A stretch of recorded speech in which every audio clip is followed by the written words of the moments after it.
Back to my YouTube channel. ಎಲ್ಲರೂ ಹೇಗಿದ್ದೀರಾ? ಎಲ್ಲರೂ ಚೆನ್ನಾಗಿದ್ದೀರಾ ಅಂತ ಭಾವಿಸ್ತಾ ಇವತ್ತಿನ ಬ್ಲಾಗ್ನ ಶುರು ಮಾಡ್ತಾ ಇದ್ದೀನಿ. ಇವತ್ತು ಮಂಗಳವಾರ ಸಂಕಷ್ಟಹರ ಚತುರ್ಥಿ. ಬೆಳಗ್ಗೆಲ್ಲ ಪೂಜೆ ಎಲ್ಲ ಹೇಗಾಯಿತು ಹಂಗೆ ಸ್ವಲ್ಪ ವೀಡಿಯೋಸ್ ತೊಗೊಂಡಿದ್ದೀನಿ, ನೋಡ್ಕೊಂಬನ್ನಿ. ಹಲೋ ಸ್ನೇಹಿತರೆ, ಗುಡ್ ಮಾರ್ನಿಂಗ್. ಇವತ್ತು ಮಂಗಳವಾರ ಸಂಕಷ್ಟಹರ ಚತುರ್ಥಿ. ಇವತ್ತು ಅಂಗಾರಕ ಸಂಕಷ್ಟಹರ ಚತುರ್ಥಿ ಅಂತಾರೆ. So time 7:30. ಪೂಜೆಗೆಲ್ಲ ರೆಡಿ ಮಾಡ್ಕೋತಾ ಇದ್ದೀನಿ. ಎಕ್ಸಸೈಸ್ ಸ್ಕಿಪ್ ಮಾಡಿದೆ, ಯಾಕೆಂದರೆ ಪೂಜೆ ಲೇಟ್ ಆಗಿಬಿಡುತ್ತೆ ನಮ್ಮದು. ಸಂಕಷ್ಟಹರ ಚತುರ್ಥಿ ಗಣಪತಿದು ಕೆಲವೊಂದಷ್ಟು ಸ್ತೋತ್ರಗಳು ಅಥವಾ ಇದನ್ನೆಲ್ಲ ಹೇಳಬೇಕಲ್ಲ, ಅಷ್ಟೋತ್ತರ ಇದನ್ನೆಲ್ಲ ಹೇಳ್ತೀನಲ್ವ, ಸ್ವಲ್ಪ ಲೇಟ್ ಆಗುತ್ತೆ. ಗಣೇಶನ ಕತೆ ಇದೆಲ್ಲ ಪೂಜೆಗೆ ಸ್ವಲ್ಪ ಗಣೇಶನ ಪೂಜೆ ಸ್ವಲ್ಪ ಜಾಸ್ತಿ, ಹಂಗಾಗಿ ಲೇಟ್ ಆಗಿಬಿಡುತ್ತೆ ಅಂತ ಇತ್ತೀಚೆಗಂತೂ ಹೇಳ್ತಾ ಇದ್ದೀನಲ್ಲ, ವರ್ಕೌಟ್ ತುಂಬಾ ಸ್ಕಿಪ್ಪು. ಅದಕ್ಕೆ ಪೂಜೆ ಮುಗಿಸ್ಕೊಡೋಣ ಫಸ್ಟು ಅಂತ ಚಪಾತಿಗೆಲ್ಲ ಕಲಸಿಟ್ಟು ಎಲ್ಲ ಮನೆಯೆಲ್ಲ ಕ್ಲೀನ್ ಮಾಡಿಕೊಂಡು ಸ್ನಾನ ಮಾಡ್ಕೊಂಡು ಬಂದ್ಬಿಟ್ಟಿದ್ದೀನಿ. ಟೈಮ್ 7:15. ಹೂ ಬಿಡಿಸ್ಕೊಂಬರ್ಬೇಕು. ಪೂಜಾ ರೂಮೆಲ್ಲ ಕ್ಲೀನಾಗಿದೆ. ಬನ್ನಿ ಪೂಜೆಗೆ ರೆಡಿ ಮಾಡ್ಕೊಳ್ಳೋಣ. ನೋಡಿ, ಬೆಳಗ್ಗೆನೇ ಪೂಜೆಗೆಲ್ಲ ರೆಡಿ ಮಾಡಿದ್ದಾಯಿತು. ಹೂ ಬಿಡಿಸ್ಕೊಂಬಿಡೋಣ ಅಂತ ಬಂದೆ. ಇತ್ತೀಚೆಗಂತೂ ಪೂಜೆ ವ್ರತ ಅದು ಇದು ಅಂದ್ಕೊಂಡು ಎಕ್ಸಸೈಸ್ ಫುಲ್ ಸ್ಕಿಪ್ ಆಗ್ತಾಯಿದೆ. ಸ್ವಲ್ಪ ಡಯಟು ಎಲ್ಲ ಏನೂ ಫಾಲೋ ಮಾಡ್ತಾಯಿಲ್ಲ ನಾನು. ಮುಂದಿನ ದಿನಗಳಲ್ಲಿ ಸ್ಟ್ರಿಕ್ಟಾಗಿ ಫಾಲೋ ಮಾಡಬೇಕಂತ ಅಂದ್ಕೊಂಡಿದ್ದೀನಿ. ಬಟ್ ಡಯಟ್ಗಳೆಲ್ಲ ಏನು ಅಷ್ಟೊಂದು ಸ್ಟ್ರಿಕ್ಟಾಗಿರೋದಿಲ್ಲ, ಗೊತ್ತಿರುತ್ತೆ. ಮನೆ ಊಟ ಮಾಡ್ಕೊಂಡಿರೋ ಅಂಥದ್ದು ಅಷ್ಟೇ. ಸುಜಿತ್ತು 7 ಗಂಟೆ 6 ಗಂಟೆಗೆ ಎದ್ದು ಕೂತಿದೆ. 7 ಗಂಟೆಗೆಲ್ಲ ಬಂದುಬಿಡ್ತಾನೆ. ಈಚೆ ಹೂ ಬಿಡ್ಸೋಕ್ಕೆ ಬಂದರೆ ಕಾಯ್ತಾ ಇರ್ತಾನೆ ಈಚೆಗೆ ಬರೋಕ್ಕೆ. ಸೊ ನೋಡಿದ್ರೆ ಗಿಡಗಳೆಲ್ಲ ಹೆಂಗೆ ಕಟ್ ಮಾಡಿದ್ದೀನಿ ಅಂತ. ಸ್ವಲ್ಪ ಹೂಗಳು ಕಡಿಮೆ, ಯಾಕೆಂದರೆ ಆ 2 ಗಿಡಗಳು ಚಿಗುರೋವರೆಗೂ ಹಾಗೇ. ಇವಾಗ ನೋಡಿ, ಪ್ರತಿದಿನ ಪೂಜೆಗೆ ಕಣಿಗಿಲೆ ಹೂವು ನಾನು ಬಿಡಿಸ್ಕೊಳ್ಳಲ್ಲ. ಸ್ವಲ್ಪ ಇದು ಪಾಯ್ಸನ್ನು ಅದು ಇದು ಅಂತ ಹೇಳ್ತಾರೆ. ಬಟ್ ಗಣೇಶಂಗಿದು ಶ್ರೇಷ್ಠ ಅಂತಲೂ ಹೇಳ್ತಾರೆ. ಬಟ್ ಅದಕ್ಕೋಸ್ಕರ ಬರೀ ಗಣೇಶಂಗೆ ಅಷ್ಟೇ ನಾನು ಈ ಹೂಗಳನ್ನ ಬಿಡಿಸ್ಕೊತೀನಿ. ಇಷ್ಟು ದಿನದವರೆಗೂ ನನಗೆ ಮಲ್ಲಿಗೆ ಹೂ ಸಿಗ್ತಾಯಿತ್ತು ಚೆನ್ನಾಗಿ. ದಾಸವಾಳ ಅಂತೂ ಕಲರ್ಫುಲ್ ಹೂಗಳು ಸಿಗ್ತಾಯಿತ್ತು. ಇವಾಗ ಒಂದು 2-3 ಗಿಡ ಕಟ್ ಮಾಡಿದ್ದೀನಿ. ದೇವ್ರ ದಯದಿಂದ ಸ್ವಲ್ಪ ಮಳೆ ಬಂದರೆ ಗಿಡಗಳೆಲ್ಲ ಚೆನ್ನಾಗಿ ಚಿಗುರಿ ಹೂವು ಬಿಡುತ್ತೆ ಚೆನ್ನಾಗಿ. ಸೊ ನನಗೆ ಇತ್ತೀಚೆಗಂತೂ ಹೂಗಂತೂ ತೊಂದರೆ ಇಲ್ಲ. ನಾನು ಹೂ ತರಿಸೋದು ಬಿಟ್ಟಿದ್ದೀನಿ. ಸಾಟರ್ಡೆ ಅಷ್ಟೇ ತರಿಸ್ತೀನಿ ವಾರಕ್ಕೆ ಅಂತ. ಗಾರ್ಡನ್ಗೆ ಇನ್ನೂ ಒಂದು ಸ್ವಲ್ಪ ಗೊಬ್ಬರ ಇದನ್ನೆಲ್ಲ ಹಾಕಬೇಕು. ಸ್ವಲ್ಪ ಮಳೆ ಬರಲಿ ಅಂತ ವೆಯ್ಟ್ ಮಾಡ್ತಾ ಇದ್ದೀನಿ. ಸೊ ಇನ್ನೊಂದು ಅಲ್ಲಿ ಸುಜಿತ್ ಆಟ ಆಡ್ತಾ ಇದ್ದೇನೆ ನೋಡಿ, ಮೊನ್ನೆ ಹಾಕಿರೋದು ರೋಸ್ ಪ್ಲಾಂಟ್ಸ್ ಅದು. ಸೊ ಅದರಲ್ಲಿ ಏನಾದರೂ ಚೆನ್ನಾಗಿ ಗಿಡ ಬಂದು ಹೂ ಬಿಡೋಕ್ಕೆ ಶುರುವಾದರೆ ತುಂಬ ಹೂ ಬಿಡುತ್ತೆ. ಅದರಲ್ಲಿ ನೋಡೋಣ ಹೇಗಾಗುತ್ತೆ ಅಂತ. ಇನ್ನು ಪಾರಿಜಾತದ ಹೂಗಳನ್ನ ಬಿಡಿಸ್ಕೊತಾ ಇದ್ದೀನಿ. ನಿಮಗೆ ಗೊತ್ತೇ ಇದೆ, ಪಾರಿಜಾತದ ಹೂಗಳು ಮರದಲ್ಲಿ ನಮಗೆ ಬಿಡಿಸ್ಲಿಕ್ಕೆ ಬರಲ್ಲ. ಅದು ಆ್ಯಕ್ಚುಲಿ ಅದು ನೆಲದ ಮೇಲೆ ಬಿದ್ದಿರುತ್ತೆ, ಅದನ್ನೇ ಎತ್ಕೋಬೇಕು. ಅದಕ್ಕೆ ಹೇಳೋದು ಪಾರಿಜಾತದ ಗಿಡ ಯಾವತ್ತು ತುಂಬ ನೀಟಾಗಿರೋ ಅಂಥ ಜಾಗದಲ್ಲಿ ಹಾಕಬೇಕು. ಇಲ್ಲಿ ಹುಲ್ಲು ಮೇಲೆ ಬಿದ್ದಿರುತ್ತೆ ಎಲ್ಲ ಗರಿಕೆ. ಸೊ ಈ ಸುತ್ತಲೂ ಅಬ್ಸರ್ವ್ ಮಾಡಿ, ಎಲ್ಲ ಕಡೆ ಹುಲ್ಲೆಲ್ಲ ಒಣಗೋಗಿದೆ ಗರಿಕೆ ಎಲ್ಲ. ಬಟ್ ಇಲ್ಲಿ ಮಾತ್ರ ಗ್ರೀನಾಗಿದೆ. ಯಾಕೆ ಹೇಳಿ, ಯಾವಾಗಲೂ ನಾನು ನೀರು ಬಿಡ್ತಾ ಇರ್ತೀನಲ್ವ, ಹಾಗಾಗಿ ನೀರು ಹಾಕಿ ಹಾಕಿ ಹಾಕಿ ಇಲ್ಲಿ ಮಾತ್ರ ನಾನು ಗಣೇಶಂಗೆ ಅಂತಲೇ ಬೆಳೆಸ್ಬಿಟ್ಟಿದ್ದೀನಿ ಗರಿಕೆ ಇಲ್ಲಿ. ಇದನ್ನು ನಾನು ಕಟ್ ಮಾಡಲ್ಲ. ಇಷ್ಟು ಈ ಪಾರಿಜಾತದ ಗಿಡದ ಕೆಳಗಡೆ ಏನಿದೆ ಗರಿಕೆ, ಅದನ್ನು ಹಾಗೆ ಬಿಟ್ಬಿಡ್ತೀನಿ. ಪ್ರತಿ ತಿಂಗಳು ನನಗೆ ಸಂಕಷ್ಟಹರ ಚತುರ್ಥಿಗೆ ಗರಿಕೆ ಬೇಕು. ಈ ಟೈಮಲ್ಲಿ ನನಗೆ ಗರಿಕೆ ಸಿಗ್ತಾ ಇರಲಿಲ್ಲ. ಎಲ್ಲ ಮಳೆ ಇರ್ತಿರ್ಲಿಲ್ಲ, ಸುತ್ತಮುತ್ತ ಎಲ್ಲ ಒಣಗೋಗ್ಬಿಡ್ತಿತ್ತು. ಗಣೇಶನ ಪೂಜೆಗೆ ಸ್ವಲ್ಪ ಗರಿಕೆ ಸಿಗೋದು ಭಾಳ ಕಷ್ಟ ಆಗ್ತಿತ್ತು. ಸೊ ಇವಾಗ ಏನು ತೊಂದರೆ ಇಲ್ಲ. ಸೊ ಇಲ್ಲಿ ಯಾವಾಗಲೂ ನೀರು ಹಾಕೋದ್ರಿಂದ ಗರಿಕೆ ಚೆನ್ನಾಗಿ ಚಿಗುರಿದೆ. ಇನ್ನು ಹೂವೆಲ್ಲ ಬಿಡಿಸ್ಕೊಂಬಂದಿದ್ದ ಆಯಿತು. ಇನ್ನು ನೈವೇದ್ಯಕ್ಕೆ ರೆಡಿ ಮಾಡ್ಕೋಬೇಕಲ್ವ. ಆಲ್ರೆಡಿ ಕಡಲೆಕಾಳನ್ನ ಕೂಗಿಸಿಟ್ಟಿದ್ದೀನಿ. ನೆನ್ನೆನೇ ಸ್ಟವ್ ಎಲ್ಲ ಕ್ಲೀನ್ ಮಾಡಿದ್ದೆ. ಸೊ ಇವಾಗ ಕಡಲೆಕಾಳನ್ನ ಜಸ್ಟ್ ಒಗ್ಗರಣೆ ಮಾಡೋದು. ಸೊ ಎಲ್ರಿಗೂ ಗೊತ್ತೇ ಇರೋ ಅಂಥ ವಿಷಯನೇ. ಗಣೇಶನಿಗೆ ನೈವೇದ್ಯ ಮಾಡಬೇಕಾದ್ರೆ ಈರುಳ್ಳಿ ಬೆಳ್ಳುಳ್ಳಿ ನೈವೇದ್ಯಕ್ಕೆ ನಿಷೇಧ ಅಂತ. ಸೊ ಹಾಗಾಗಿ ಬರೀ ತೆಂಗಿನಕಾಯಿ ತುರಿ, 1-2 ಹಸಿರು ಮೆಣಸಿನ್ಕಾಯಿ, ಸ್ವಲ್ಪ ಅರಿಶಿನ 3 ಹಾಕ್ಕೊಂಡು ಗ್ರೈಂಡ್ ಮಾಡಿಕೊಂಡು, ಸಾಸಿವೆ ಕರಿಬೇವು, ತುಂಬ ಈಸಿ ಕಡಲೆಕಾಳು ಉಸ್ಲಿ ಮಾಡೋದು. ಸಾಸಿವೆ ಕರಿಬೇವು, ಸ್ವಲ್ಪ ಕೊತ್ತಂಬರಿ ಸೊಪ್ಪು, ಇಷ್ಟನ್ನು ಒಗ್ಗರಣೆ ಕೊಟ್ಟು ಕಡಲೆಕಾಳು ಏನು ಉಪ್ಪು ಹಾಕಿ ಬೇಯಿಸಿರ್ತೀನಿ ಅದು ಬಸಿದ್ಬಿಟ್ಟು ಇದಕ್ಕೆ ಹಾಕಿ ಮಿಕ್ಸ್ ಮಾಡೋದು ಅಷ್ಟೇನೆ. ಸೊ ಅದು ಕೂಡ ಬೇಗ ಕ್ವಿಕ್ಕಾಗಿ ರೆಡಿ ಮಾಡಿಕೊಂಡೆ. ಸೊ ಪೂಜೆ ಅಂತ ಬಂದಮೇಲೆ ಟೈಮಿಗೆ ಕರೆಕ್ಟಾಗಿ ಆಗಬೇಕು. ಸೊ ಯಾವಾಗಲೂ 12 ಗಂಟೆ 1 ಗಂಟೆಗೆ ಮಾಡಿದ್ರೆ ಅದು ಒಂಥರ ಪೂಜೆ ನನಗೆ ಸಮಾಧಾನನೇ ಆಗಲ್ಲ. ಸೊ ಎಕ್ಸಸೈಸ್ ಸ್ಕಿಪ್ ಆದರೂ ಪರವಾಗಿಲ್ಲ. ಇವತ್ತು ಅಂಗಾರಕ ಸಂಕಷ್ಟ ಚತುರ್ಥಿ ಇರೋದ್ರಿಂದ ಇರಲಿ, ಫಸ್ಟ್ ಪೂಜೆ ಮುಗಿಸ್ಬಿಡೋಣ ಅಂತ ಹೇಳ್ಬಿಟ್ಟು ಒಂದು ಕಡೆ ಚಪಾತಿ ಕಲಸಿಟ್ಟಿದ್ದೀನಿ, ಇನ್ನೊಂದು ಕಡೆ ಚಟ್ನಿ ಕೂಡ ಮಾಡ್ಕೊಂಡಿದ್ದೀನಿ. ಇವತ್ತು ನಾನು ಅನ್ನ ತಿನ್ನೋದಿಲ್ಲ, ರೈಸ್ ನಾನು ಅವಾಯ್ಡ್ ಮಾಡ್ತೀನಿ. ಇವತ್ತು ಫುಲ್ ಡೇ ರೈಸ್ ನಾನು ಮುಟ್ಟಲ್ಲ. ನೈಟು ಏನಿದ್ರು ಚಂದ್ರನ್ನ ನೋಡಿ ಆಮೇಲೆ ಚಪಾತಿ ಏನಾದರೂ ಮಾಡ್ಕೊಂಡು ತಿಂತೀನಿ. ಒಬ್ಬೊಬ್ಬರು ಒಂದೊಂದು ಥರ ನಡೆಸಿರ್ತಾರೆ ಸಂಕಷ್ಟಹರ ಚತುರ್ಥಿಗೆ. ಹೇಗೆ ಅಂದರೆ ಕೆಲವರು ಉಪ್ಪಿಲ್ದಿದ್ದು ಊಟ ಮಾಡ್ತಾರೆ, ಅಂದರೆ ಉಪ್ಪನ್ನ ನಿಷೇಧ ಆವತ್ತು ಬಿಟ್ಬಿಟ್ಟಿರ್ತಾರೆ, ಉಪ್ಪನ್ನು ತಿನ್ನಲ್ಲ. ಉಪ್ಪಿಲ್ದಿದ್ದು ಮೊಸರನ್ನ, ಉಪ್ಪಿಲ್ದಿದ್ದು ಊಟ, ಈ ಥರ ಅವರ ಹರಕೆ ಹೇಗಿರುತ್ತೆ ಹಾಗೆ. ಸೊ ಕೆಲವರು ಈರುಳ್ಳಿ ಬೆಳ್ಳುಳ್ಳಿ ಹಾಕಿದ್ದನ್ನು ಇವತ್ತು ನಿಷೇಧ, ತಿನ್ನಲ್ಲ. ಕೆಲವರು ರೈಸ್ ತಿನ್ನಲ್ಲ. ಸೊ ಈ ಥರ ಒಬ್ಬೊಬ್ಬರು ಒಂದೊಂದು ಥರ ಮಾಡ್ಕೊಂಡಿರ್ತಾರೆ. ಬಟ್ ನಾನು ಸಂಕಷ್ಟಹರ ಚತುರ್ಥಿ ಪ್ರತಿ ತಿಂಗಳು ಬಂದಾಗಲೂ ಅಷ್ಟೇ ನಾನು ರೈಸ್ ಅವಾಯ್ಡ್ ಮಾಡ್ತೀನಿ ಫುಲ್ಲಾಗಿ. ಸೊ ನನಗೆ ಇವೆಲ್ಲ ಡಯಟ್ ಫುಡ್ಡೆಲ್ಲ ತಿಂದು ಅಭ್ಯಾಸ ಇರೋದ್ರಿಂದ ನನಗೆ ಇದೇನು ಹೊಸ್ದು ಅಂತ ಅನಿಸಲ್ಲ ರೈಸ್ ಕಡಿಮೆ ಮಾಡೋದು ಎಲ್ಲನೂ. ನೋಡಿ ಫೈನಲಿ ಕಡಲೆಕಾಳು ಉಸ್ಲಿ ರೆಡಿ ಆಯಿತು. ಲಾಸ್ಟಿಗೆ ಸ್ವಲ್ಪ ಕೊತ್ತಂಬರಿ ಸೊಪ್ಪು ಹಚ್ಚಿ ಹಾಕ್ಬಿಟ್ಟು ಇನ್ನೊಂದು ಕಡೆ ಅವಲಕ್ಕಿ ಪ್ರಸಾದನೂ ಮಾಡಿದ್ದೀನಿ. ಬಟ್ ಕಡಲೆಕಾಳು ಉಸ್ಲಿ ಮಾತ್ರ ಇಟ್ಟೆ, ಕಡಲೆಕಾಳು ಉಸ್ಲಿ ಮತ್ತು ಬಾಳೆಹಣ್ಣು ಇಷ್ಟು ಇಟ್ಟೆ. ಸೊ ಏನೂ ಮಾಡಲಿಕ್ಕೆ ಸಾಧ್ಯ ಇಲ್ಲ, ಟೈಮ್ ಆಗ್ತಾಯಿದೆ ಪೂಜೆಗೆ ಅಂದರೆ ಹಸಿ ಹಾಲು ಇಡ್ಬೋದು. ಹಾಲು ಆದರೂ ಒಂದು ಸ್ವಲ್ಪ ಬೆಲ್ಲ ಹಾಕಿ ಆ ಹಾಲನ್ನು ನೈವೇದ್ಯ ಮಾಡ್ಬೋದು. ಪಂಚಾಮೃತ ಅಭಿಷೇಕ ಮಾಡ್ಬೋದು ಗಣೇಶನಿಗೆ. ಬಟ್ ಇವತ್ತು ನನಗೆ ಪಂಚಾಮೃತ ಅಭಿಷೇಕ ಮಾಡಬೇಕು ಅನ್ನೋದು ಇಂಟೆನ್ಷನ್ ಇತ್ತು. ಬಟ್ ಟೈಮ್ ಅಡ್ಜಸ್ಟ್ ಆಗಲಿಲ್ಲ. ಒಂದೇನು ಅಂತಂದರೆ ಬೆಳಗ್ಗೆ ಮರೆತುಬಿಟ್ಟು ಹಾಲನ್ನ ಕಾಯಿಸಿಟ್ಬಿಟ್ಟೆ. ಬಟ್ ಅಭಿಷೇಕಕ್ಕೆಲ್ಲ ಹಾಲನ್ನ ಕಾಯಿಸಬಾರ್ದು, ಹಂಗಾಗಿ ನಾನು ಅಭಿಷೇಕ ಇವತ್ತು ಸ್ಕಿಪ್ ಮಾಡಿದೆ. ಇನ್ನು ಬೆಲ್ಲದ ಹಾರತಿ ಮಾಡೋಣ ಅಂತ ಹೇಳ್ಬಿಟ್ಟು ಒಂದು ಈ ಸುಪ್ಪಟಲಿ ಪೂಜೆಗೆಲ್ಲ ರೆಡಿ ಆಗಿದೆ. ಗಣೇಶನಿಗೆ ಕೂಡ ಹಚ್ಚಿದ್ದಾಯ್ತು. ಸೊ ಇವಾಗ ಪೂಜೆ ಶುರು ಮಾಡೋಣ.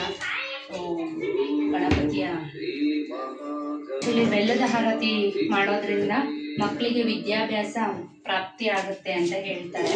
ಅದಕ್ಕೋಸ್ಕರ ಇವತ್ತು ಬೆಲ್ಲದ ಹಾರತಿ ಮಾಡ್ಕೊಂಡಿದ್ದೀನಿ, ರೆಡಿ ಮಾಡ್ಕೊಂಡಿದ್ದೀನಿ. ಪೂಜೆಗೆ ಕಡಲೆಕಾಳು ಉಸ್ಲಿ, ಬಾಳೆಹಣ್ಣನ್ನು ಇಟ್ಟಿದ್ದೀನಿ.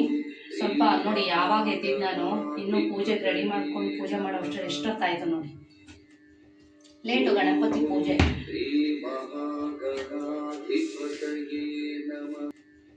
ಲೇಟು ಗಣಪತಿ ಪೂಜೆ.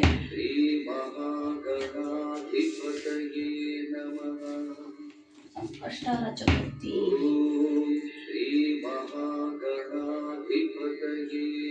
ಗಣೇಶನ ಸ್ತೋತ್ರ ಅಂದ್ರೆ ಶ್ರೀ ಗಂ ಗಣಪತಿಯೇ ನಮಃ, ಗಂ ಗಣಪತಿಯೇ ನಮಃ ಅನ್ನೋ ಶ್ಲೋಕನ 108 ಬಾರಿ ಹೇಳಿದ್ರೆ ನಮ್ಮ ಇಷ್ಟಾರ್ಥಗಳು ಈಡೇರುತ್ತೆ ಅಂತ ಹೇಳ್ತಾರೆ.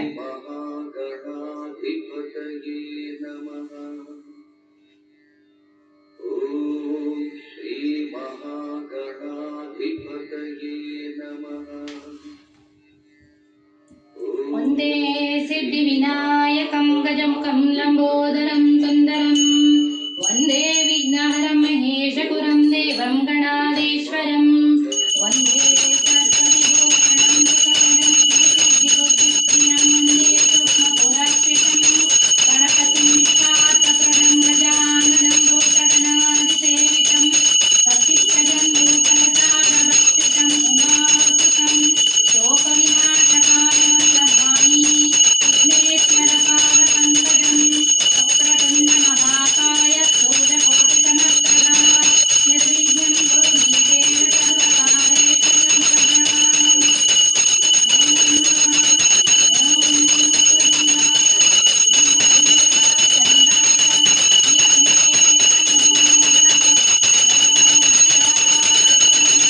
पुत्राय नमः, ओम स्कंदग्रजाय नमः, ओम अव्ययाय नमः, ओम पूताय नमः, ओम अध्यक्षाय नमः, ओम द्विजप्रियाय नमः, ओम अग्निगर्वच्चिरे नमः. ನೋಡಿ ಪೂಜೆ ಆಯಿತು, ಬೆಲ್ಲದ ಆರತಿ ಮಾಡಿದ್ದೀನಿ ಗಣಪಂಗೆ. ವಿದ್ಯೆ ಬೇಕು ಮಕ್ಕಳಿಗೆ ಅನ್ನೋದಾದರೆ, ಸಕಲ ಇಷ್ಟಾರ್ಥಗಳನ್ನು ಈಡೇರಿಸ್ಕೋಬೇಕು ಅಂತಂದರೆ ಗಣಪಂಗೆ ಬೆಲ್ಲದ ಆರತಿ ಮಾಡಬೇಕು. ಅದರಲ್ಲೂ ಸಂಕಷ್ಟಹರ ಚತುರ್ಥಿ, ಅದರಲ್ಲೂ ಅಂಗಾರಕ ಸಂಕಷ್ಟಹರ ಚತುರ್ಥಿ ಇರೋದ್ರಿಂದ ಬೆಲ್ಲದ ಆರತಿ ಮಾಡಿದ್ದೀನಿ. ಸೊ ಇವತ್ತು ನಾನು ಉಪವಾಸ ಸಂಜೆವರೆಗೂ. ನೋಡಿ ಗಣಪಂಗೆ ತುಪ್ಪದ ದೀಪ, ತುಪ್ಪದ ಆರತಿ, ತುಪ್ಪದ ಬೆಲ್ಲದ ಆರತಿ ಎಲ್ಲ ಮಾಡಿದ್ದೀನಿ. ಪೂಜೆ ಆಯಿತು. ಏನಾಗಿದೆ ಅಂದರೆ ಟ್ರೈಪ್ಯಾಡ್ ಮುರಿದೋಗಿದೆ ಸ್ನೇಹಿತರೆ. ಸೊ ವಿಡಿಯೋ ಮಾಡ್ಲಿಕ್ಕೆ ತುಂಬ ಕಷ್ಟ ಆಗ್ತಾ ಇದೆ. ಸೊ ಬುಕ್ ಮಾಡಿದ್ದೀನಿ, ಬರೋವರೆಗೂ ಸ್ವಲ್ಪ ಹೀಗೆ ವಿಡಿಯೋ ಇರುತ್ತೆ, ಅಡ್ಜಸ್ಟ್ ಮಾಡ್ಕೊಳ್ಳಿ. ದೇವ್ರ ಪೂಜೆ ಆಯಿತು. ಇನ್ನು ಸಂಕಷ್ಟಹರ ಚತುರ್ಥಿ ಕಥೆನ ನಾನು ರಾತ್ರಿ ಬೋಧನೆ ಮಾಡ್ತೀನಿ, ಮತ್ತು ಚಂದ್ರನ ದರ್ಶನ ಮಾಡಿ ಸಂಜೆ ಉಪವಾಸಗೆ ಅರ್ಗೆ ಬಿಡಬೇಕು.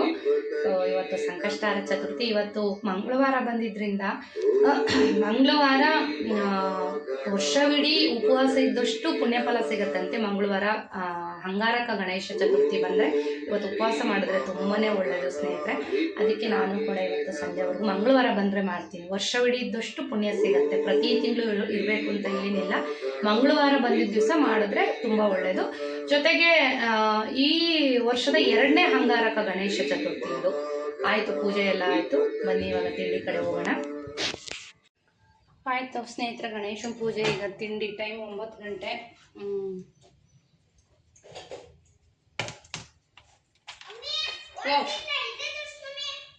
ನೋಡಿ, ತಿಂಡಿಗೆ ಚಪಾತಿ, ಕರ್ಬೇವಿನ ಸೊಪ್ಪಿನ ಪಲ್ಯ, ಚಟ್ನಿ ಮಾಡೋಣ ಅಂತ ರೆಡಿ ಮಾಡ್ಕೊಂಡಿದ್ದೆ. ಚಪಾತಿ ಒಂದು ಕಲಸಿಟ್ಟೋಗಿದೆ, ಇವಾಗ ಚಟ್ನಿ ಮಾಡ್ಕೊಬೇಕು. ಇವತ್ತು ಉಪವಾಸ ಮಾಡಿದ್ರು ಕೂಡ ಸಂಜೆ ರೈಸ್ ತಿನ್ನಲ್ಲ ನಾನು. ಇವತ್ತು ಉಪವಾಸ ಇರೋದ್ರಿಂದ ರೈಸ್ ಏನು ತಗೋತಾ ಇಲ್ಲ.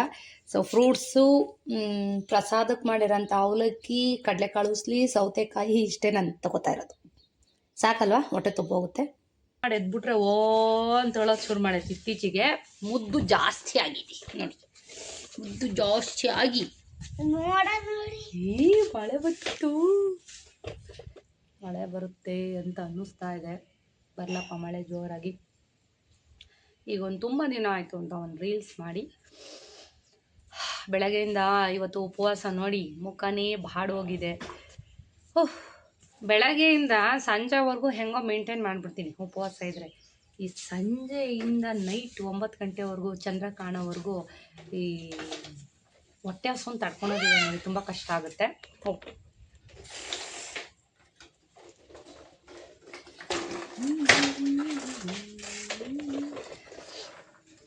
ಲೈಟಾಗಿ ತಲೆನೋವು ಸ್ಟಾರ್ಟ್ ಆಗ್ತಾಯಿದೆ. ಏನು ಗೊತ್ತಾ, ಉಪವಾಸ ಏನೋ ಇರ್ಬೋದು, ತೊಂದರೆ ಇಲ್ಲ.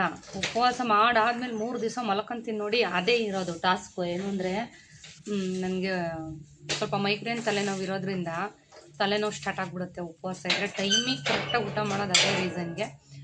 ಹೊಟ್ಟೆ ಹಸು ಸ್ಟಾರ್ಟ್ ಆಗಿಬಿಡುತ್ತೆ. ಸ್ಟಾರ್ಟ್ ಆದರೆ ತಲೆನೋವು, ಹೆಡ್ಡೇಕ್ ಶುರುವಾಗುತ್ತೆ. ಅದಕ್ಕೋಸ್ಕರ ವಿಪರೀತ ಡಯಟ್ಗಳು ಈ ಥರದ್ದೆಲ್ಲ ಮಾಡೋಕ್ಕೋಗಲ್ಲ. ಟೈಮಿಗೆ ಕರೆಕ್ಟಾಗಿ ಡಯಟ್ ಫುಡ್ ಆದರೂ ಕೂಡ ಟೈಮಿಗೆ ಕರೆಕ್ಟಾಗಿ ತಿನ್ಕೊಂಡ್ಬಿಡ್ತೀನಿ. ಸೊ ಇವತ್ತು ಬೆಳಗ್ಗೆಯಿಂದ ಉಪವಾಸ ಇದ್ದೀನಿ ನೋಡಿ. ಫ್ರೂಟ್ಸು, ಜ್ಯೂಸು, ಆಮೇಲೆ ಹಾಲು ಇಷ್ಟ ತೊಗೊಂಡಿರೋದು, ಮತ್ತು ಕಡಲೆಕಾಳು ಉಸ್ಲಿ ಮಾಡಿದ್ದೆ, ಅದೊಂದು ತಿಂದಿದ್ದೀನಿ, ದೇವ್ರ ಪ್ರಸಾದದ್ದು. ಈಗ ನೈಟು, ಈಗ ಸಂಜೆಗೆ ಪೂಜೆ ಮಾಡಿ, ಕೆಲವೊಂದು ಸಲ ಏನಾಗುತ್ತೆ ಅಂದರೆ ತುಂಬ ಹಸು ಕಂಟ್ರೋಲ್ ಮಾಡೋಕ್ಕಾಗ್ತಿರಲ್ಲ. ಆವಾಗ ಏನು ಮಾಡ್ತೀವಿ ಅಂದರೆ, ಶಿವನ ಫೋಟೋ ಇದ್ದರೆ, ಶಿವಂದು ಅಥವಾ ಗಣಪತಿ ಫೋಟೋನಲ್ಲಿ ಚಂದ್ರ ಕಾಣಿಸುತ್ತೆ ನೋಡಿ, ಚಂದ್ರ ಇರುತ್ತೆ ನೋಡಿ, ಅದಕ್ಕೆ ನೋಡಿಬಿಟ್ಟು ಸಂಜೆ ಪೂಜೆ ಮಾಡಿಬಿಟ್ಟು ಕತೆ ಬೋಧನೆ ಮಾಡಿಬಿಟ್ಟು ಚಂದ್ರಂಗೆ ಪ್ರಾರ್ಥನೆ ಮಾಡಿ ಆವಾಗ ಕೈ ಮುಗಿದ್ಬಿಟ್ಟು ಊಟ ಮಾಡ್ಬೋದು, ಏನು ತೊಂದರೆ ಇಲ್ಲ. ಅರ್ಚಕರು ಕೆಲವೊಂದು ಸಲ ಹಂಗೇ ಹೇಳ್ತಾರೆ. ಸೊ ನಾನು ಎಷ್ಟೋ ಸಲ ಹಂಗೆ ಮಾಡಿದ್ದುಂಟು. ಕೆಲವೊಂದು ಸಲ ಮೋಡ ಇರೋದ್ರಿಂದ 10 ಗಂಟೆ ಆದರೂ ಚಂದ್ರ ಕಾಣಿಸಲ್ಲ. ಸೊ ಹಂಗಾಗಿ ಏನು ಮಾಡ್ತೀನಿ ಅಂದರೆ, ಸಂಜೆ ದೀಪ ಹಚ್ತಿದ್ದಂಗೆ ಏನು ಮಾಡ್ತೀನಿ ಅಂದರೆ, ಕೈ ಮುಗಿದ್ಬಿಟ್ಟು ನಾನೇನು ಮಾಡ್ತೀನಿ ಅಂತಂದರೆ, ನಮ್ಮ ಮನೇಲಿ ಶಿವನ ಫೋಟೋ ಇಲ್ಲ, ಹಂಗಾಗಿ ನಾನು ಒಂದು ಪ್ಲೇಟಲ್ಲಿ ಅಕ್ಕಿನ ಹಾಕಿ, ಅಕ್ಕಿ ಬಂದು ಚಂದ್ರನ ಸ್ವರೂಪ ಆಯಿತಾ. ಇವಾಗ ನವಗ್ರಹ ದಾನ ಅಂತ ಎಲ್ಲ ಇಟ್ಟಿರ್ತೀವಲ್ಲ, ಅದನ್ನು ಚಂದ್ರಂಗೆ ಸಂಬಂಧಪಟ್ಟಿದ್ದು ಏನು ಇಡ್ತೀವಿ ಅಂದರೆ ಅಕ್ಕಿ ಇಡ್ತೀವಿ ಆಯಿತಾ. ಅಕ್ಕಿ ಚಂದ್ರಂಗೆ ಸಂಬಂಧಪಟ್ಟಿದ್ದು, ಚಂದ್ರಗ್ರಹಕ್ಕೆ ಹತ್ರವಾದಂಥದ್ದು. ಸೊ ಹಾಗಾಗಿ ಅಕ್ಕಿನ ಒಂದು ಪ್ಲೇಟಲ್ಲಿ ಹಾಕಿಬಿಟ್ಟು ಅದರಲ್ಲಿ ಚಂದ್ರನ ಬರೆದು ಅದಕ್ಕೆ ಅರಿಶಿನ ಕುಂಕುಮ ಎಲ್ಲ ಇಟ್ಟು, ಹೂವಿಟ್ಟು, ಅಕ್ಷತೆ ಹಾಕಿ ಪೂಜೆ ಮಾಡಿಬಿಟ್ಟು ಅರ್ಘ್ಯನ ಅದಕ್ಕೆ ನಾನು ಬಿಟ್ಟು ಊಟ ಮಾಡ್ತೀನಿ ಆಯಿತಾ. ರಾತ್ರಿ ಅಂದರೆ ನಾನು ಇವತ್ತು ರೈಸ್ ತಿನ್ನಲ್ಲ, ಚಪಾತಿನ ಏನಾದರೂ ಮಾಡಿಕೊಂಡು ತಿನ್ಕೋತೀನಿ. ಸೊ ಇವತ್ತು ಸಂಕಷ್ಟಹಾರ ಚತುರ್ಥಿ, ಅಂಗಾರಕ ಚತುರ್ಥಿ ಇರೋದ್ರಿಂದ ಸೊ ಉಪವಾಸ ಇದ್ದರೆ ತುಂಬ ಒಳ್ಳೆಯದು ಮನೆಗೆ ಅಂತ ಹೇಳ್ತಾರೆ. ಇಷ್ಟಾರ್ಥಗಳು ಈಡೇರುತ್ತೆ ಅಂತ ಹೇಳ್ತಾರೆ. ಅದಕ್ಕೋಸ್ಕರ ನಾನು ಹಿಂಗೆ ಮಾಡ್ತೀನಿ. ಸಾಮಾನ್ಯವಾಗಿ ಹಾಗೆ ಮಾಡೋದು. 10 ಗಂಟೆವರೆಗೂ ನಿಜ ವೆಯ್ಟ್ ಮಾಡೋಕ್ಕಾಗಲ್ಲ, ಯಾಕಂದರೆ ತುಂಬ ಹಸುವಾಗ್ತಾ ಇರುತ್ತೆ. ಬಟ್ ಉಪವಾಸ ಇರಬೇಕು ಅನ್ನೋ ಆಸೆ ಇರುತ್ತಲ್ವ. ಸೊ ಅಂಥವರು ಸಂಜೆ ಪೂಜೆ ಮಾಡಿ, ಸಂಕಷ್ಟಹಾರ ಚತುರ್ಥಿದು ಕಥೆನ ಬೋಧನೆ ಮಾಡಿ, ನಂತರ ಈ ಥರ ಮಾಡಿ ಅರ್ಘ್ಯನ ಬಿಟ್ಟು ಊಟ ಮಾಡಿ, ತೊಂದರೆ ಇಲ್ಲ. ಅದು ಕೂಡ ಚಂದ್ರನ ಸ್ವರೂಪದ್ದೇ.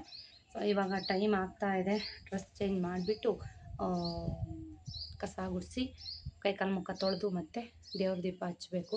ಹೆಡ್ಡೇಕ್ ಸ್ಟಾರ್ಟ್ ಆಗ್ತಾ ಇದೆ ಆಲೇ. ಸೊ ನಾಳೆ ಒಂದು ದೇವಸ್ಥಾನಕ್ಕೆ ಹೋಗಬೇಕು ಅನ್ನೋದು ಇದೆ. ನೋಡೋಣ ಏನಾಗುತ್ತೆ, ಹೋಗ್ಲಿಕ್ಕಾಗುತ್ತಾ ಏನು ಅಂತ. ಸೊ ವಿಡಿಯೋ ಹೀಗೆ ಕಂಟಿನ್ಯೂ ಆಗ್ಬೋದು ಅಥವಾ ಇಲ್ಲಿಗೆ ಸ್ಕಿಪ್ ಆಗ್ಬೋದು. ಸೊ ಗೊತ್ತಲ್ಲ ಸ್ನೇಹಿತರೆ, ವೀಡಿಯೋಸ್ ಇಷ್ಟ ಆದರೆ ಲೈಕ್ ಮಾಡಿ, ಚಾನಲ್ಗೆ ಸಬ್ಸ್ಕ್ರೈಬ್ ಮಾಡಿ, ಹೆಚ್ಚು ಫ್ರೆಂಡ್ಸ್ ಆ್ಯಂಡ್ ಫ್ಯಾಮಿಲಿ ಜೊತೆ ಶೇರ್ ಮಾಡಿ, ಅನಿಸಿಕೆ ಅಭಿಪ್ರಾಯನ ಕಮೆಂಟ್ ಮುಖಾಂತರ ಬರೆಯೋದನ್ನು ಮರಿಬೇಡಿ ಸ್ನೇಹಿತರೆ. ನಿಮ್ಮ ಕಮೆಂಟ್ಗಳಿಗೋಸ್ಕರ ಖಂಡಿತ ನಾನು ವೆಯ್ಟ್ ಮಾಡ್ತಾ ಇರ್ತೀನಿ ವಿಡಿಯೋಗಳು. ಹಲೋ ಸ್ನೇಹಿತರೆ, ವೆಲ್ಕಮ್ ಬ್ಯಾಕ್. ಇವಾಗ ಕೈ ಮುಖ ತೊಳ್ಕೊಂಡು ದೇವ್ರ ದೀಪ ಹಚ್ಚೋಣ ಅಂತ ಬಂದೆ. ಫಸ್ಟು ಅಕ್ಕಿ ತೊಗೊಂಬಂದಿದ್ದೀನಿ.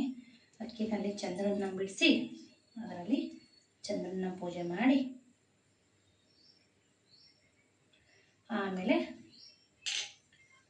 ಅದಕ್ಕೆ ಬಿಡ ಅಂತ. ಅದಕ್ಕೆ ಬಿಡೋದು ಅಂದರೆ ಕೈ ಮೇಲೆ ನಾಣ್ಯನ ಇಟ್ಕೊಂಡು ಅದ್ರ ಜೊತೆ ನಿಂಬೆಹಣ್ಣು ಇಟ್ಕೋಬೇಕು. ನಿಂಬೆಹಣ್ಣು ಇಟ್ಕೊಂಡು ಬಿಡ್ಬೋದು ಅಥವಾ ನಾಣ್ಯದಲ್ಲಿ ಕೂಡ ಬಿಡ್ಬೋದು. ನೋಡಿ, ಬೆಳಗ್ಗೆ ತುಪ್ಪ ದೀಪ ಹಚ್ಚಿದೆ, ಪೂರ್ತಿ ಬತ್ತಿನೇ ಉಳಿದೋಗಿದೆ ಯಾಕೋ.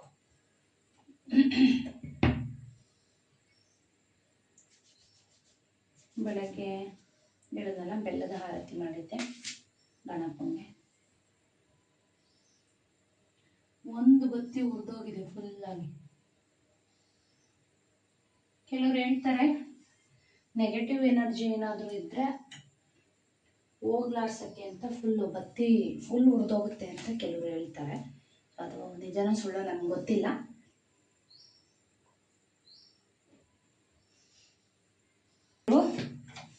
ಹಂಗಾಗಿ ಮಾತಾಡ್ಕೊಂಡು ಕುತ್ಕೊಂಡು ಲೇಟ್ ಆಯಿತು. ಈ ಕತೆ ಓದ್ತಾ ಕುತ್ಕೊಂಡ್ರೆ ನಾನು ಎದ್ದೋಳಲ್ಲ ಫುಲ್ ಪೂಜೆ ಮುಗಿಯೋವರೆಗೂ. ಏನಾಯಿತು, ಅದಕ್ಕೋಸ್ಕರ ಈ ಥರ ಒಂದು ಪ್ಲೇಟಲ್ಲಿ ಅಕ್ಕಿ ತೊಗೊಂಡು ಇದರಲ್ಲಿ ಚಂದ್ರನ ಬರೀಬೇಕು ಈ ಥರ. ಅಥವಾ ಶಿವನ ಫೋಟೋದಲ್ಲಿ ಇದ್ರೂ ನಡೆಯುತ್ತೆ, ಅದು ನೋಡಿದ್ರೂ ಆಗುತ್ತೆ. ಏನಮ್ಮ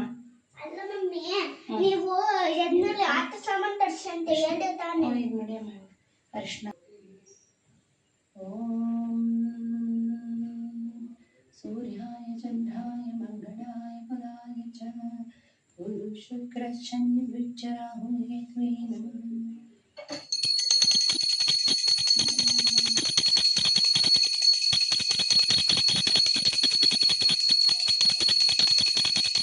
ಪ್ರತ್ಯಕ್ಷನಾಗಿ ಅಮ್ಮ ಏನಪ್ಪಣೆ ಎಂದು ಕೇಳಿದ.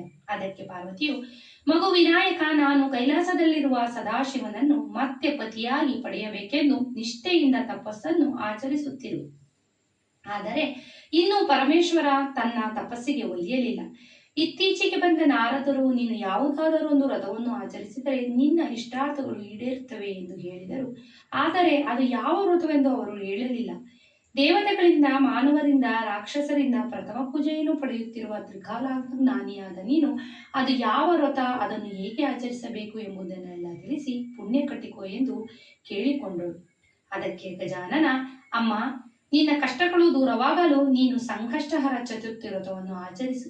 ಶ್ರಾವಣ ಮಾಸದ ಶುಕ್ಲ ಪಕ್ಷದ ಚತುರ್ಥಿಯಲ್ಲಿ ಈ ವ್ರತವನ್ನು ಆಚರಿಸಬೇಕು. ಈ ವ್ರತವನ್ನು ಮಾಡುವುದರಿಂದ ವ್ರತೋಪಾಸಕರು ಯಶಸ್ಸು, ಸಂಪತ್ತು, ಅಭಿವೃದ್ಧಿಗಳನ್ನು ಹೊಂದುತ್ತಾರೆ.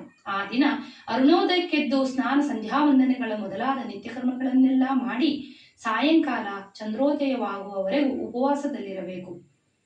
ಸಂಕಷ್ಟ ಚತುರ್ಥಿ ವ್ರತದಂದು ಗಣಪತಿಯನ್ನು, ಅಂದರೆ ನನ್ನನ್ನು ನಿಷ್ಠೆಯಿಂದ ಕ್ರಮಬದ್ಧವಾಗಿ ಪೂಜಿಸಿ ನಂತರ ಉಪ್ಪಿಲ್ಲದ ಮೊಸರನ್ನವನ್ನೇ ಅಥವಾ ನೈವೇದ್ಯಕ್ಕಾಗಿ ಮಾಡಿದ ಸಿಹಿ ಮೋದಕವನ್ನೇ ಸ್ವೀಕರಿಸಬೇಕು ಎಂದು ಗಣಪತಿ ತಿಳಿಸಿದ ಎಂದ ಸ್ಕಂದರು ಮುಂದುವರೆದು ಈ ವ್ರತಾಚರಣೆಯ ವಿಧಾನವನ್ನು ಧರ್ಮರಾಯನಿಗೆ ಹೀಗೆ ವಿವರಿಸಿದ್ದಾನೆ.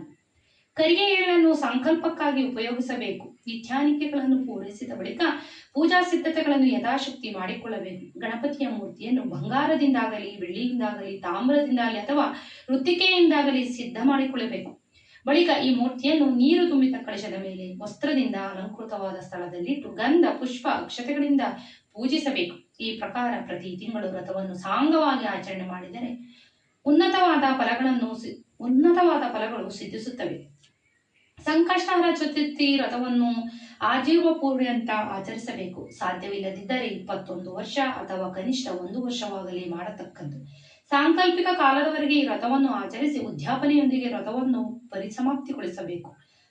ಈ ವ್ರತವನ್ನು ಆಚರಿಸಿದ ಬಳಿಕ ಉದ್ಯಾಪನೆಯೊಂದಿಗೆ ಹೀಗೆ ಮಾಡಬೇಕು. 21 ಜನ ವೇತ್ತರು ಸದಾಚಾರಶೀಲರು ಆದ ವಿಪ್ರಮರನ್ನು ಆಹ್ವಾನಿಸಿ ಯಥಾಶಕ್ತಿ ದಹನ ಕೊಟ್ಟು ಸತ್ಕರಿಸಬೇಕು. ಗಣಪತಿ ಪೂಜೆಯ ನಂತರ ವಿಧಿಪೂರ್ವಕವಾಗಿ ಅಗ್ನಿಯಲ್ಲಿ ಹೋಮ ಮಾಡಬೇಕು. ಹೋಮ ದ್ರವ್ಯಗಳೆಂದರೆ ಎಳ್ಳು, ತುಪ್ಪ, ತೆಂಗಿನಕಾಯಿ ಹಾಗೂ ಮೋದಕಗಳೇ ಆಗಿವೆ. ತಮ್ಮ ಶಕ್ತಿಗೆ ಅನುಸಾರವಾಗಿ 1008, 108 ಅಥವಾ ಕನಿಷ್ಠ 78, 28 8 ಮೋದಕಗಳನ್ನಾಗಲಿ ಹೋಮದಲ್ಲಿ ಆಹುತಿ ಕೊಡಬೇಕು. ಗಣಪತಿಯ ನಾಮಮಂತ್ರದಿಂದಲೂ ವೇದೋಕ್ತ ಆಗಮೋಕ್ತ ಮಂತ್ರಗಳಿಂದಲೂ ಹೋಮವಾದ ಮೇಲೆ ದಾನ ದಕ್ಷಿಣೆಗಳನ್ನು ಶಕ್ತಾನುಸಾರ ಯೋಗ್ಯರಿಗೆ ಕೊಡಬೇಕು. ದಾರಿದ್ರ್ಯ ನಿವಾರಣೆ ಬಯಕೆ ಇರುವವರು 21 ಜನ ಯೋಗ್ಯ ವಿಪ್ರಮರಿಗೆ ಗಣಪತಿಯ 21 ಶುಭ ನಾಮಗಳನ್ನು ಉದ್ದೇಶಿಸಿ ಭೋಜನ ಮಾಡಿಸಬೇಕು. ಗಣಪತಿಯ 21 ನಾಮಗಳು ಹೀಗೆ. ನೋಡಿ, ಚಂದ್ರನ ಹಕ್ಕಿನಲ್ಲಿ ಬರೆದು ಅರಿಗೆ ಬಿಟ್ಟು ಇವತ್ತಿನ ಉಪವಾಸನ ನಾನು ಮುರಿದೆ. ಸೊ ಇದಾದಮೇಲೆ ಒಬ್ಬರು ಬೋಟಿಕ್ ಅವ್ರದ್ದು ನಾನು ಡ್ರೆಸ್ ಸ್ಟಿಚ್ ಮಾಡಿಕೊಟ್ಟಿದ್ದಾರೆ. ನೋಡಿ ಎಷ್ಟು ಬ್ಯೂಟಿಫುಲ್ಲಾಗಿ ಮಾಡಿದ್ದಾರೆ ಅಂತ ತೋರಿಸ್ತೀನಿ. ಶ್ವೇತಾ ಅವ್ರ ಶಾಪಿಗೆ ಹೋಗಿ ವಿಸಿಟ್ ಮಾಡಿ ಬಂದೆ. ಸೊ ಅಲ್ಲಿಂದ ಗೋಲ್ಡ್ ಚೀಟಿ ಕಟ್ಟೋದಿತ್ತು, ಅದನ್ನು ಕಟ್ಬಿಟ್ಟು ಬಂದೆ. ಅದಾದಮೇಲೆ ಇದೇನು ಇಟ್ಕೊಂಡಿದ್ದೀನಿ ಅಂತಿದ್ದೀರಾ, ಇದಾದಮೇಲೆ ಯಾವುದೋ ಒಂದು ಬ್ಲಾಗಲ್ಲಿ ಅಥವಾ ಇವ್ರದ್ದೊಂದು ಪ್ರಮೋಷನ್ನು ಕೂಡ ನಾನು ಮಾಡಿದ್ದೀನಿ. ಹೇಮಾ ಡಿಸೈನರ್ ಬೊಟಿಕ್ ಅಂತ ನಾನು ಸುಮಾರು ಸಲ ಹೇಳ್ತಾ ಇರ್ತೀನಿ. ಸುಮಾರಷ್ಟು ಜನ ಹೋಗ್ತಾ ಇದ್ದೀರಾ ಅಲ್ಲಿಗೂ ಕೂಡ. ಅವ್ರ ಹತ್ರ ಒಂದು ಡ್ರೆಸ್ನ ಕೊಟ್ಟಿದ್ದೆ, ಕಾಟನ್ದು. ಅಂದರೆ ಇದು ನಾನು ಸ್ಯಾರಿನಲ್ಲಿ ಸ್ಟಿಚ್ ಮಾಡಿಸಿರೋ ಅಂಥದ್ದು. ಸೊ ಒಂದು ಡ್ರೆಸ್ ಕೊಟ್ಟು ಭಾಳ ದಿನ ಆಯಿತು, ಒಂದು 15 ಡೇಸ್ ಆಯಿತು ಅನಿಸುತ್ತೆ. ಪಾಪ ಅವರು ಊರಲ್ಲಿ ಇರಲಿಲ್ಲ, ಇದ್ದಿದ್ರೆ ಮುಂಚೆನೇ ಹೊಲ್ಕೊಡ್ತಿದ್ರೇನೋ. ಹೋಗಿದ ತಕ್ಷಣ ಅವ್ರು ಫೋನ್ ಮಾಡಿದ್ರು, ಶ್ವೇತಾ ಮೇಡಮ್ ನಿನ್ನ ಡ್ರೆಸ್ ರೆಡಿಯಾಗಿದೆ, ಬನ್ನಿ ತೊಗೊಂಡೋಗಿ ಅಂತ. ಇದು ಕಾಟನ್ ಸ್ಯಾರಿ, ಭಾಳ ವರ್ಷದಿಂದ ವೇರ್ ಮಾಡಿ ಮಾಡಿ ಮಾಡಿ ಬೇಜಾರಾಗಿತ್ತು. ಸೊ ಇದೇನು ಮಾಡೋದು ಅಂತ ಯೋಚನೆ ಮಾಡ್ತಾಯಿದ್ದೆ. ಬಟ್ ಕಾಟನ್ ಸ್ಯಾರಿಗಳು ನಂಗೆ ತುಂಬ ಇಷ್ಟ. ಇದು ತುಂಬ ಚೆನ್ನಾಗಿದೆ, ತುಮಕೂರಲ್ಲಿ ತೊಗೊಂಡಿದ್ದು ಯಾವುದೋ ಒಂದು ಶಾಪಲ್ಲಿ. ಸೊ ಇರಲಿ ಅಂತ ಇದನ್ನು ಇನ್ಸ್ಟಾದಲ್ಲಿ ಒಂದು ಡಿಸೈನ್ನ ನಾನೇ ಕಳಿಸಿದ್ದೆ, ಮಾಡಿಕೊಡಿ ಅಂತ. ನೋಡೋಣ ಅಂತ ಹೇಳ್ಬಿಟ್ಟು ಕಳಿಸಿದ್ದೆ. ಆಲ್ರೆಡಿ ಒಂದು ಡ್ರೆಸ್ನ ಸ್ಟಿಚ್ ಮಾಡಿಸಿದ್ದೆ ಬೇರೆ ಪ್ಯಾಟ್ರನ್ನು. ಸೊ ಇರಲಿ ಅಂತ ಇದನ್ನು ಹೇಳಿದ್ದೆ. ಬಟ್ ಎಷ್ಟು ಚೆನ್ನಾಗಿ ಸ್ಟಿಚ್ ಮಾಡಿದ್ದಾರೆ ಅಂತಂದರೆ ನೋಡಿ, ಫುಲ್ ಸ್ಲೀವ್ಸ್ ಹೇಳಿ ಸ್ಟಿಚ್ ಮಾಡಿಸಿದ್ದೆ. ಸಿಕ್ಕಾಬಿಟ್ಟೆ ಚೆನ್ನಾಗಿ ಸ್ಟಿಚ್ ಮಾಡಿದ್ದಾರೆ. ಚೂರು ತೋಳು ಲೂಸ್ ಇದೆ, ಇಟ್ಸ್ ಓಕೆ, ನಾನು ಸ್ಟಿಚ್ ಹಾಕ್ತೀನಿ. ಬಟ್ ಉದ್ದ ಸ್ಲೀವ್ಸ್ ಹೇಳಿದ್ದೆ, ತುಂಬ ಚೆನ್ನಾಗಿ ಮಾಡಿದ್ದಾರೆ. ಎಷ್ಟು ಚೆನ್ನಾಗಿ ಫಿಟ್ಟಿಂಗ್ ಕೊಟ್ಟಿದ್ದಾರೆ ಗೊತ್ತಾ. ಸೊ ನಾನು ರೀಸೆಂಟ್ಲಿ ಯಾವಾಗಾರ ಹಾಕ್ಕೊತೀನಿ, ನಾಳೆ ನಾಡಿದ್ದು ಯಾವುದೋ ದೇವಸ್ಥಾನಕ್ಕೆ ಹೋಗೋದಿದೆ, ಖಂಡಿತ ಹಾಕ್ಕೊಂಡು ತೋರಿಸ್ತೀನಿ ನಿಮಗೆ. ಸೀರೆ ಎಷ್ಟಿದೆ ಅಷ್ಟನ್ನು, ಇದು ಪ್ಲೀಟ್ಸ್ ಇಟ್ಟು ಮಾಡಿಲ್ಲ, ಸೀರೆ ಎಷ್ಟಿದೆ ಅಷ್ಟನ್ನು ಯೂಸ್ ಮಾಡಿದ್ದಾನೆ. ಎಷ್ಟು ಚೆನ್ನಾಗಿದೆ ಅಂತ ಅಂದರೆ, ಹಾಕ್ಕೊಂಡ್ರೆ ಒಳ್ಳೆ ಬೇಬಿ ಡಾಲ್ ಥರ ಕಾಣಿಸ್ತೀನಿ, ಅಷ್ಟು ಚೆನ್ನಾಗಿದೆ. ಇದಕ್ಕೇನು ಕ್ಯಾನ್ ಹಾಕಿಲ್ಲ, ತೋರಿಸ್ತೀನಿ. ಈಗ ತಾನೇ ಕೆಲಸ ಎಲ್ಲ ಮುಗಿಸ್ದೆ, ಬಾಗಿಲು ಮುಂಚೆ ಕಸ ಗುಡಿಸ್ಬೇಕು. ಬನ್ನಿಲ್ಲಿ ತೋರಿಸ್ತೀನಿ. ಡ್ರೆಸ್ ಎಷ್ಟು ಚೆನ್ನಾಗಿ ಸ್ಟಿಚ್ ಮಾಡಿದ್ದಾರೆ ಗೊತ್ತಾ. ನಿಮಗೆ ನಾನು ವೇರ್ ಮಾಡ್ದಾಗಲೇ ಗೊತ್ತಾಗೋದು ಏನು ಚೆನ್ನಾಗಿ ಸ್ಟಿಚ್ ಮಾಡಿದ್ದಾರೆ ಅಂತ. ಸೊ ಯಾರಿಗಾದರೂ ಈ ಥರ ಸ್ಯಾರಿಗಳೆಲ್ಲ ಇಷ್ಟೊಂದಿದೆ ಮನೆಯಲ್ಲಿ, ಉಟ್ಟು ಬೇಜಾರಾಗಿದೆ ಅಂತಂದರೆ ಖಂಡಿತ ಈ ಥರ ಡ್ರೆಸ್ಗಳನ್ನ ಸ್ಟಿಚ್ ಮಾಡಿಸಿ, ಅಥವಾ ಮಕ್ಕಳೇನಾದರೂ ಹೆಣ್ಮಕ್ಳಿದ್ರೆ ಸ್ಟಿಚ್ ಮಾಡಿಸಿ ಸ್ಯಾರಿಗಳನ್ನ ವೇಸ್ಟ್ ಮಾಡಬೇಡಿ. ಯಾಕೆಂದರೆ ಈಗಿನ ಕಾಲದಲ್ಲಿ ಯಾರೂ ಸ್ಯಾರಿಗಳನ್ನ ಜಾಸ್ತಿ ವರ್ಷಗಳಿಂದ ವೇರ್ ಮಾಡಲ್ಲ. ಇವಾಗ ಎಲ್ಲರೂ ಹಾಗೇ ಒಂದು 4-5 ಸಲ ವೇರ್ ಮಾಡ್ತಾರೆ, ಮತ್ತು ಅದಲ್ಲೇ ಬೇಜಾರಾಗಿರುತ್ತೆ, ಹಾಗೆ ಇಟ್ಟಿರ್ತಾರೆ. ಬಟ್ ಈ ಥರ ಒಂದು ಡ್ರೆಸ್ನ ಸ್ಟಿಚ್ ಮಾಡಿಸಿ ನೋಡಿ, ತುಂಬ ಚೆನ್ನಾಗಿ ಮಾಡಿದ್ದಾರೆ. ಇದು ಬ್ಯಾಕು ನಾನೇ ಕಳಿಸಿದಂಥ ಡಿಸೈನ್ ಇದು. ನೋಡಿ ಈ ಥರ ಟ್ಯಾಗ್ ಹಾಕಿ ಹೊಲ್ದಿದ್ದಾರೆ. ತುಂಬ ಇಷ್ಟ ಆಯಿತು, ನನಗಂತೂ ಸಖತ್ ಇಷ್ಟ ಆಯಿತು.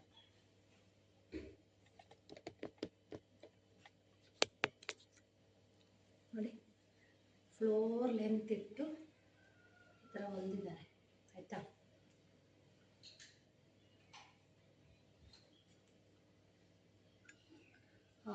ಕಲ್ಲರ್ಗೂ ಇವರು ಹೊಲ್ದಿರೋ ಫಿಟ್ಟಿಂಗು ತುಂಬಾ ಚೆನ್ನಾಗಿದೆ. ಸೊ ನಾನು ದೇವಸ್ಥಾನಕ್ಕೆ ಹೋಗ್ಬೇಕಾದ್ರೆ ಹಾಕೊಂಡು ತೋರಿಸ್ತೀನಿ. ಸೊ ಈಗಲೇ ಹಾಕೊಂಡು ತೋರಿಸಿದ್ರೆ ಇದ್ರ ಮಜಾ ಇರೋಲ್ಲ, ಓಕೆನಾ. ವೆಯ್ಟ್ ಮಾಡ್ತಾರೆ, ಇದನ್ನು ಹಾಕೊಂಡು ತೋರಿಸ್ತೀನಿ. ಸಖತ್ ಇಷ್ಟ ಆಯಿತು. ಸೊ ನಿಮ್ಗೇನಾದರೂ ಇವರು ಹೊಲ್ದಿರೋದು ನಂಬರ್ ಬೇಕು ಅಂತಂದರೆ ಖಂಡಿತ ನಾನು ಡಿಸ್ಕ್ರಿಪ್ಷನಲ್ಲಿ ಇದು ಅವ್ರ ನಂಬರ್ನ ಶೇರ್ ಮಾಡಿರ್ತೀನಿ ಅಂತ ಖಂಡಿತ ಇವ್ರದ್ದು ಏನಾದ್ರು ನಂಬರ್ ಬೇಕು ಅಂತಂದರೆ ಡಿಸ್ಕ್ರಿಪ್ಷನಲ್ಲಿ ನಂಬರ್ ಶೇರ್ ಮಾಡಿರ್ತೀನಿ. ಯಾಕೆಂದರೆ ಭಾಳಷ್ಟು ಹೆಣ್ಮಕ್ಳಿಗೆ ಹೆಲ್ಪ್ ಆಗುತ್ತೆ, ಆಯಿತಾ. ಈ ಥರ ಎಲ್ಲಾದರೂ ಸ್ಟಿಚ್ ಮಾಡಿಸ್ಕೋಬೇಕು ಅಂತಂದರೆ ಖಂಡಿತ ಸ್ಟಿಚ್ ಮಾಡಿಸ್ಕೊಳ್ಳಿ. ನಂಬರ್ ಶೇರ್ ಮಾಡಿರ್ತೀನಿ. ಹೇಮಾ ಅಂತ ಅವ್ರ ಹೆಸರು, ಗುಬ್ಬಿನಲ್ಲೇ ಇರೋದು.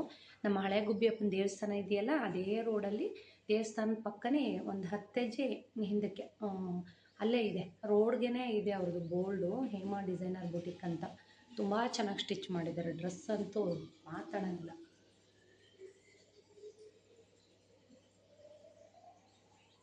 ಡ್ರೆಸ್ಗಳನ್ನ ಸ್ಟಿಚ್ ಮಾಡಿಸ್ಕೋಬೇಕು ಅಂತ ಅಂದರೆ ಖಂಡಿತ ಸ್ಟಿಚ್ ಮಾಡಿಸ್ಕೊಳ್ಳಿ. ಸಾಮಾನ್ಯವಾಗಿ ಬ್ಲೌಸ್ ಆಗಲಿ ಡ್ರೆಸ್ ಆಗಲಿ ಪಟ್ಟಂತ ಒಪ್ಕೊಳ್ಳಲ್ಲ ನಾನು. ಆಯಿತಾ, ಅದರಲ್ಲಿ ಇಷ್ಟು ಚೆನ್ನಾಗಿ ಹೊಲ್ದಿದ್ದಾರೆ ಅಂತ ಹೇಳ್ತಾ ಇದ್ದೀನಿ ಅಂತಂದರೆ ನಿಮಗೆ ನೀವೇ ತಿಳ್ಕೊಳ್ಳಿ ನನಗೆ ಎಷ್ಟು ಇಷ್ಟ ಆಗಿದೆ ಅಂತ. ಸಕ್ಕತ್ತಾಗಿ ಹೊಲ್ದಿದ್ದಾರೆ ನಿಜವಾಗ್ಲೂ. ಈ ಪ್ಲೇಟ್ಸ್ ಇಟ್ಟು ಹೊಲಿಸೋದಕ್ಕಿಂತ ಈ ಥರ ಇಟ್ಬಿಟ್ಟು ಹೊಲಿಸಿದ್ರೆ ತುಂಬ ಚೆನ್ನಾಗಿರುತ್ತೆ. ಆಯಿತಾ, ನಾನು ಅಲ್ಲೇ ಸುಮಾರು ಸ್ಯಾರಿಗಳಲ್ಲಿ ಈ ಥರ ಡ್ರೆಸ್ಗಳನ್ನ ಮಾಡಿಸಿದ್ದೀನಿ. ಸೊ ನೀವು ಬೇಕಿದ್ರೆ ಹೊಸ ಸ್ಯಾರಿ ತಂದು ಕೂಡ ಮಾಡಿಸ್ಬೋದು. ನಾನು ಇನ್ನೂ 2 ಸ್ಟಿಚಿಗೆ ಕೊಡ್ತಾಯಿದ್ದೀನಿ. ನಾಳೆ ನಾಡಿದ್ದು ಹೋಗ್ತೀನಿ, ಇನ್ನೂ 2 ಸ್ಟಿಚಿಗೆ ಕೊಡ್ತೀನಿ. ಇದೇ ಮೆಜರ್ಮೆಂಟಲ್ಲಿ ಸೂಪರಾಗಿ ಸ್ಟಿಚ್ ಮಾಡಿ ಅಂತ ಹೇಳಿದ್ದೀನಿ. ಮಾಡಿಕೊಡ್ತೀನಿ ಮೇಡಮ್ ಅಂತ ಹೇಳಿದ್ದಾರೆ. ಬಟ್ ಇದು ಯಾವುದೇ ಸ್ಯಾರಿನಲ್ಲಿ ಸ್ಟಿಚ್ ಮಾಡಿಸಿದ್ದೀವಿ ಅಂತ ಅನಿಸೋದಿಲ್ಲ, ಅಷ್ಟು ಚೆನ್ನಾಗಿದೆ. ಕಾಟನ್ ಸ್ಯಾರಿನಲ್ಲಂತೂ ಇನ್ನೂ ಚೆನ್ನಾಗಿ ಬರುತ್ತೆ. ನನಗಂತೂ ತುಂಬ ಇಷ್ಟ ಆಯಿತು. ಬೇಕಿದ್ರೆ ಕಾಂಟ್ಯಾಕ್ಟ್ ಮಾಡಿ, ನಂಬರ್ ಹಾಕಿರ್ತೀನಿ. ಓಕೆನಾ? ನಾನು ಇದನ್ನು ಕಲೆಕ್ಟ್ ಮಾಡೋಕ್ಕೆ ಹೋದಾಗ ಸುಮಾರಷ್ಟು ಜನದ್ದು ಲೆಹಂಗಾ ಸ್ಟಿಚ್ ಮಾಡಿದರು.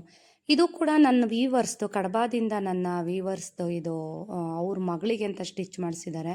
ನಿಜವಾಗ್ಲೂ ಕಡಿಮೆ ಬಟ್ಟೆ ಇದ್ದರೂ ಎಷ್ಟು ಬ್ಯೂಟಿಫುಲ್ಲಾಗಿ ಸ್ಟಿಚ್ ಮಾಡಿದ್ರು ಅವರು ಅಂದರೆ ನಿಜವಾಗ್ಲೂ ತುಂಬ ಕಷ್ಟಪಟ್ಟು ಇವೆಲ್ಲ ಸ್ಟಿಚ್ ಮಾಡ್ತಾರೆ. ಆಮೇಲೆ ಯಾರೂ ಸಪೋರ್ಟಿಗೆ ಇಟ್ಕೊಂಡಿಲ್ಲ, ಹೆಲ್ಪರ್ನ ಇಟ್ಕೊಂಡಿಲ್ಲ, ಅವರೇ ಮಾಡ್ತಾರೆ, ತುಂಬ ಕಷ್ಟಪಟ್ಟು ಮಾಡ್ತಾರೆ. ಎಲ್ಲರೂ ಕೂಡ ಸಪೋರ್ಟ್ ಮಾಡಿ ಸ್ನೇಹಿತರೆ. ಯಾಕೆಂದರೆ ಲೆಹಂಗಾ ತುಂಬ ಚೆನ್ನಾಗಿ ಮಾಡ್ತಾರೆ. ನಾನು ಪ್ರತಿ ಸಾರಿ ಹೋದಾಗಲೂ ವೀಡಿಯೋ ತೊಗೊಬರ್ತೀನಿ. ಆ ಲೆಹಂಗಾಗಳು ಹೆಣ್ಮಕ್ಳಿಗೆ ಮಾಡಿರೋದು ನೋಡಿದ್ರೇ ಖುಷಿ ಆಗುತ್ತೆ. ಇಲ್ಲಿ 3 ಲೆಹಂಗಾ ಮಾಡಿದರು, ಎಷ್ಟು ಚೆನ್ನಾಗಿತ್ತು ಗೊತ್ತಾ ಸ್ನೇಹಿತರೆ. ನಿಮಗೇನಾದರೂ ನಿಮ್ಮ ಮಕ್ಳುಗಳಿಗೆ ಅಥವಾ ನಿಮಗೇನೆ ಲೆಹಂಗಾ ಸ್ಟಿಚ್ ಮಾಡಿಸ್ಬೇಕು ಅಂದರೆ ಎಸ್ಪೆಷಲಿ ಲೆಹಂಗಾ ಸೂಪರಾಗಿ ಸ್ಟಿಚ್ ಮಾಡ್ತಾರೆ, ಡ್ರೆಸ್ಗಳು ಎಲ್ಲವೂ ಕೂಡ. ಸೊ ನನ್ನ ಡ್ರೆಸ್ಸು ಹೇಗಿದೆ ಅಂತ ನೋಡಬೇಕು ಅಂದರೆ ನಾಳಿನ ವೀಡಿಯೋನಲ್ಲಿ ನೋಡಿ. ನಾಳೆ ದೇವಸ್ಥಾನಕ್ಕೆ ಹೋಗ್ಬೇಕಾದ್ರೆ ಖಂಡಿತ ಹಾಕ್ತೀನಿ. ಇವರು ಒಬ್ಬರೇ 2 ಲೆಹಂಗಾ ಬರೀ ಸ್ಕರ್ಟ್ ಅಷ್ಟೇ ಸ್ಟಿಚ್ ಮಾಡಿಸಿದ್ರಂತೆ. ಭಾಳ ಇಷ್ಟ ಆಯಿತು. ಅದರಲ್ಲೂ ಹೆಣ್ಮಕ್ಳಿಗೆ ತುಂಬ ಚೆನ್ನಾಗಿ ಸ್ಟಿಚ್ ಮಾಡಿಕೊಡ್ತಾರೆ ಅವರೇ. ಸೊ ನಿಮ್ಗೆ ಯಾವ್ದಾದ್ರು ಬೇಕಿತ್ತು ಅಂತ ಅಂದರೆ ನಂಬರ್ ಹಾಕಿರ್ತೀನಿ, ಕಾಂಟ್ಯಾಕ್ಟ್ ಮಾಡಿ. ಹೇಮಾ ಬೋಟಿಕ್ ಅವರು ಇದನ್ನು ಸ್ಟಿಚ್ ಮಾಡಿರೋದು. ಅಂದರೆ ನಮ್ಮ ಗುಬ್ಬಿನಲ್ಲೇ ಇವ್ರು ಇರೋದು, ಹೇಮಾ ಡಿಸೈನರ್ ಬೋಟಿಕ್ ಅಂತ. ಸೊ ನೋಡಿ, ಇದೆಲ್ಲ ಕಲ್ಲೂರಲ್ಲಿ ತೊಗೊಂಬಂದಿರೋ ಸಾರಿಗಳು.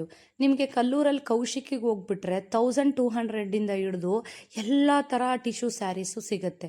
ಸೊ ಅವರು ಸಜೆಸ್ಟ್ ಮಾಡೋದೇನು ಅಂದರೆ ಲೆಹಂಗಾ ಸ್ಟಿಚ್ ಮಾಡಿಸ್ಬೇಕು ಅಂತಂದರೆ ಟಿಶ್ಯೂ ಸ್ಯಾರೀಸ್ ತೊಗೊಂಬನ್ನಿ, ಕಡಿಮೆ ಬಜೆಟಲ್ಲೇ ಸಿಗುತ್ತೆ ಅಂತ ಹೇಳ್ತಾರೆ. ಬಟ್ ನಾನು ನಾನೇ ಕಳಿಸಿದ್ದು ಕೌಶಿಕಿಗೆ. ಸೊ ಸುಮಾರು ಜನಕ್ಕೆ ಕ್ಲೈಂಟ್ಗೆ ತಂದು ರೆಡಿ ಮಾಡಿ ಕೊಟ್ಟಿದ್ದಾರೆ. ಒಳ್ಳೊಳ್ಳೆ ಕಲೆಕ್ಷನ್ ಇದೆ ಮೇಡಮ್. ನಾನು ಕೂಡ ಮುಂದಿನ ದಿನಗಳಲ್ಲಿ ಒಂದು ಲೆಹಂಗಾ ಇವ್ರ ಹತ್ರ ಸ್ಟಿಚ್ ಮಾಡಿಸ್ಬೇಕು ಅಂತ ಭಾಳ ಆಸೆ ಇದೆ. ನೋಡೋಣ, ಯಾವ್ದಾದ್ರು ಒಂದು ಅಕೇಶ್ನಲಿ ಏನಾದರೂ ಬಂದಾಗ ಸ್ಟಿಚ್ ಮಾಡಿಸೋಣ ಅಂತ ಅಂದ್ಕೊಂಡಿದ್ದೀನಿ. ಸೊ ಸ್ನೇಹಿತರೆ, ಇವತ್ತಿನ ಬ್ಲಾಗ್ ಇಷ್ಟ ಆಗಿದೆ ಅಂತ ಭಾವಿಸ್ತೀನಿ. ಇವತ್ತಿನ ಬ್ಲಾಗ್ ಇಲ್ಲಿಗೆ ಎಂಡ್ ಮಾಡ್ತಾ ಇದ್ದೀನಿ ಸ್ನೇಹಿತರೆ. ಗೊತ್ತೆಲ್ಲ, ವೀಡಿಯೋಸ್ ಇಷ್ಟ ಆದರೆ ಲೈಕ್ ಮಾಡಿ, ಚಾನಲ್ಗೆ ಸಬ್ಸ್ಕ್ರೈಬ್ ಮಾಡಿ, ಫ್ರೆಂಡ್ಸ್ ಆ್ಯಂಡ್ ಫ್ಯಾಮಿಲಿ ಜೊತೆಗೆ ಶೇರ್ ಮಾಡಿ. ಸೊ ಮುಂದಿನ ಬ್ಲಾಗಲ್ಲಿ ಸಿಗೋಣ ಸ್ನೇಹಿತರೆ. ಅಲ್ಲಿವರೆಗೂ ಟೇಕ್ ಕೇರ್, ಬಾಯ್, ನಮಸ್ಕಾರ.